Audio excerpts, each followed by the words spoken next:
Satnam. Okay, so today I'm going to teach you how to make what I call sea moss tea.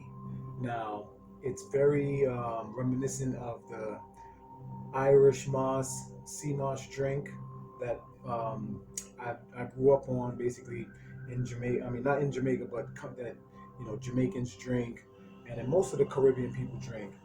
But the only difference is that we don't boil the sea moss and we don't add the acid forming, mucus forming condensed milk to the mix. So what I am using is 2 cups of coconut milk to 2 cups of water and distilled water. And I heat that milk up until right before boiling. Okay, so as you see, I got the fire really low right now. The milk is pretty hot, and what I'm going to do is I'm going to add 2 tablespoons of sea moss, Morphit Sea Moss, to each cup of liquid. So that's 8 tablespoons. Now you can do more or less. I like to put a lot to just make sure that it's a nice thick sea moss tea. I like my sea moss tea to be pretty thick, but you can put 1 tablespoon to each cup of liquid, and that works too. It just won't be as thick.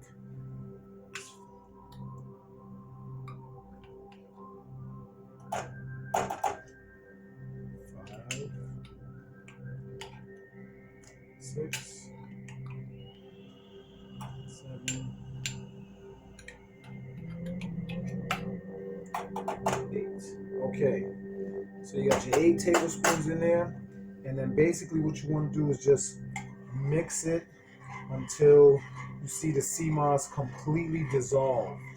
And it's going to dissolve. It's going to, it's just going to melt into the hot milk. I can turn off the heat at this point because the milk is hot enough.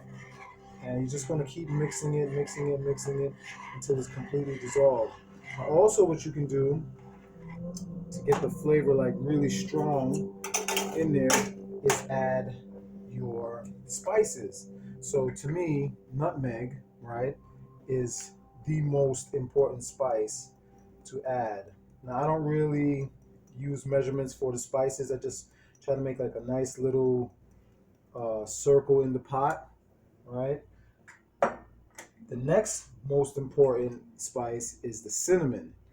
Now I like mine to have a lot of cinnamon, right? And so like I said, I just cover a nice space in the pot.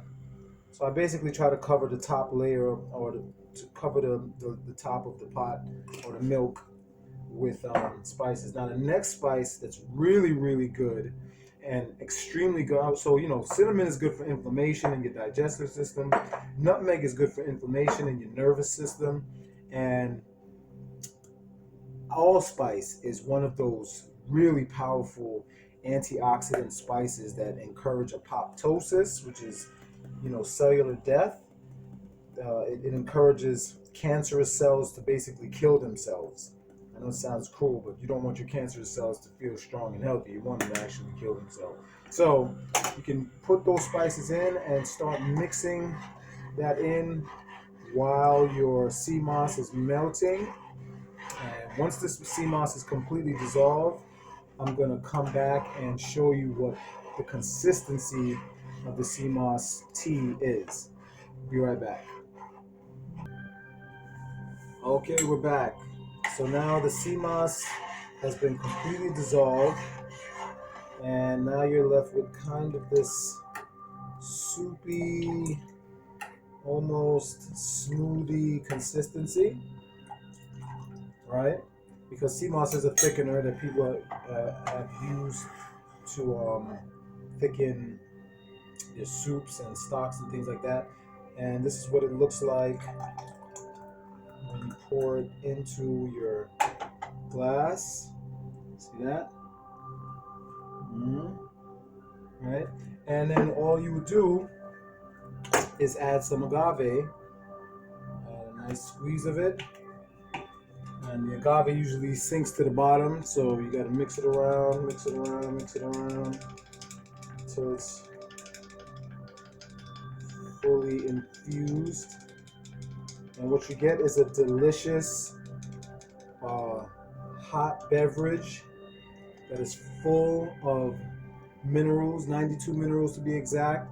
And because we don't boil it, we keep all of the minerals intact, especially the anti-inflammatory mineral fluorine, the iron fluorine, which is really what gives the sea moss its ability to fight and prevent infections and viruses.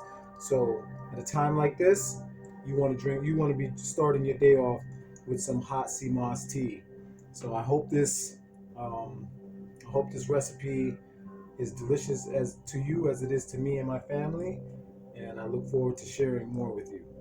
Sat Namaste.